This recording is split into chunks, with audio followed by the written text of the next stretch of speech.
I got started out in this world in 1937. Now 1937 actually was a pretty good year as compared to a few years before 1937 because we'd had a horrible depression in this country. And in 37 we were getting a little strength out. But in this part of the world, we'd had an unbelievable several years called dust storms, dust bows. Literally thousands of people died because they got dust down into their systems. And amazingly, a large number made it to that far, far, far place called California. And it's amazing how they got there in all types of rigs. But that's what was going on when I came on the scene. And I think the first thing that happened was my dad told my mom, hey, I'm going to quit my job and I'm going to start a business of my own. And she looked at him and says, you remember, I am pregnant. And I thought, wow, what did Dad think? I had 3 brothers at that time. But anyway, when I arrived on the scene, Dad basically was starting a new business.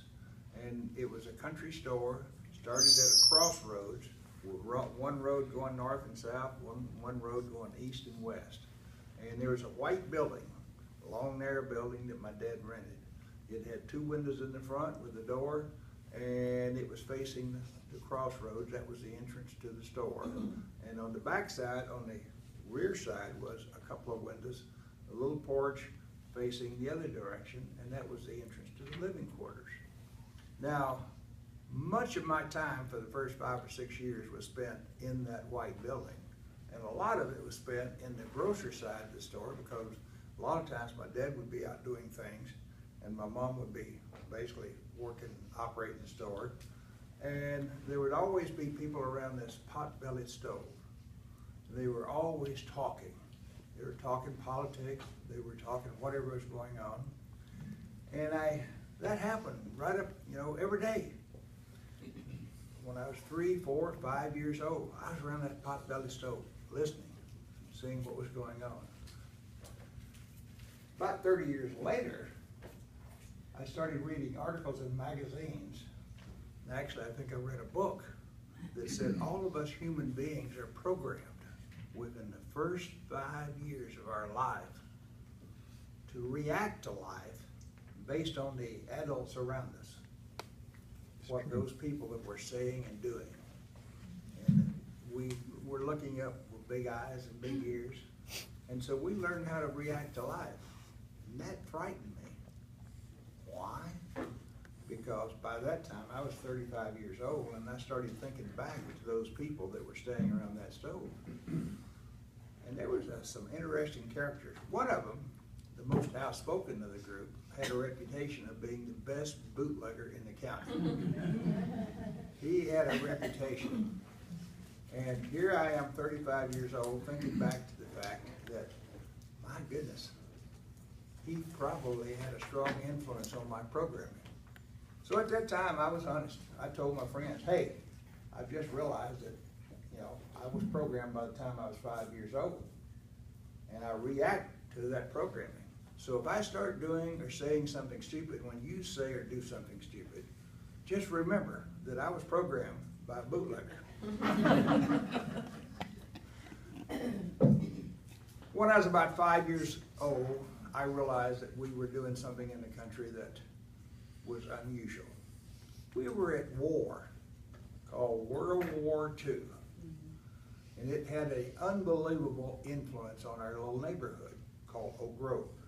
And we had a nice neighborhood. We had 2 churches, and it was a good place to live. What did it do to our neighborhood? Well, first of all, it brought a lot of new citizens, a lot of new people to our neighborhood because they built a big powder plant about 5 miles away, making gunpowder. And literally thousands of people came into that area from all over the country. And in our little neighborhood of Oak Grove, it was not uncommon for families that had lived in a reasonably small house to move in half of the house they'd been living in and let another family live in the other half of the house. It was very common. Most every house had boarders. And one of the things I'll never forget is we'd ride the bicycles through the neighborhoods with the little flags hanging from the living room windows. You remember those? The white flags had a blue space around it, and in the center was a star. They had one star for every service member that was away at war. And what color was the star when someone had been killed? Gold. Gold. And we had several gold stars in the neighborhood. One of the most exciting times in my life was a beautiful day. I'll never forget this day. I was down playing in some sand underneath a bridge on the other side of my dad's stores, and amazingly, we had a city bus route that would come by my dad's store, but it always would come east and west. But that day, it came north and south. 2 buses at the same time, loaded with people, men and women, and the bus stopped at my dad's store, and I knew at least 90% of the people that got off the bus because they were neighbors and customers. They were so excited. They rushed in the store, and I'll never forget this. Women rushed up and hugged and kissed my dad, and my mother was standing only like 6 feet away. I thought, wow, World War II had just been declared over. It was an unbelievable day. I'll never forget that day, except for one family. There was a mom and dad in that group in the store that had been visited the night before, informing them that their son had been killed several months before. And the word had not gotten out in the neighborhood either. They'd gotten up and gone to work, and so. In that store, I got a lot of education. I had 2 major tragedies that sort of influenced my sex education. One day I was riding a bicycle and I was trying to do a U-turn on the porch of the store, and there was this dark, dark cloud going about a half a mile away. And I noticed it, and I thought, man, that's a mean-looking cloud. About 5 minutes later, Mr. Ivy drove up in his pickup truck, and he got out of his truck, and he was as white as a sheet. He was about 50 years old. And I knew the moment that he got out of the truck that something bad was wrong. He walked in the store and he was muttering. He couldn't really say anything simply. He says, "Gone. They're all gone. Everything's gone. Gone. Everything's gone. They're all gone." My dad finally grabbed him and says, "Just calm down. What's gone?"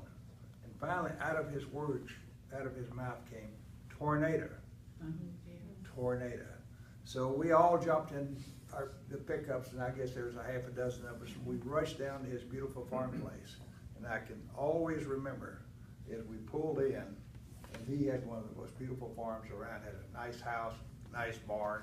He and his wife both worked at the cotton mill. They had money coming in. They had a good farm. So they were affluent for us, neighbors and so on. But the house was gone, the barn was gone, and there was a big row of hedges in the front of the house that he had allowed to just grow to give him some privacy.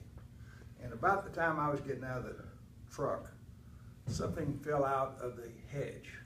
And I looked over there, and it was Mr. Ivy's 20-year-old daughter. Oh my God. And she had a pair of shorts on and nothing from the waist up. And there I was, 10 years old, looking at those twin peaks. That was the first time I'd ever seen a female breast.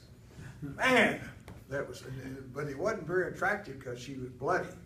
And I never will forget my dad very calmly stopping and taking his shirt off and wrapping it around her.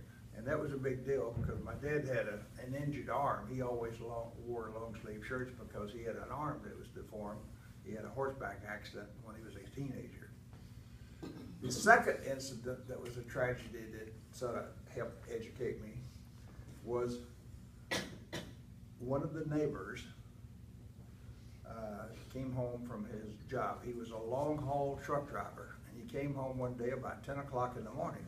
He'd been gone like 3 weeks. Back in those days, truck drivers just drove and drove and drove. He came home, he went into his house, and his neighbor was there. His neighbor's pickup was in the front. He went into his house, and he found his wife and his neighbor in his bed asleep. Bad news. Bad news. He lost it. He went to the closet, he got his double-barrel shotgun, and he put 2 loads in each barrel. And then he stood back and shouted. And the neighbor woke up, and there he was staring down a shotgun. And what would you do if you woke up staring down a shotgun? That was a big thing. So he jumped up and was going to go out the window. And he gave him both barrels as he was going through the window. And it was a horrible scene. Well, obviously, this was a big murder case. And it went on and went on and went on. And every day around that pot-belly stove, there was conversation about what was going on.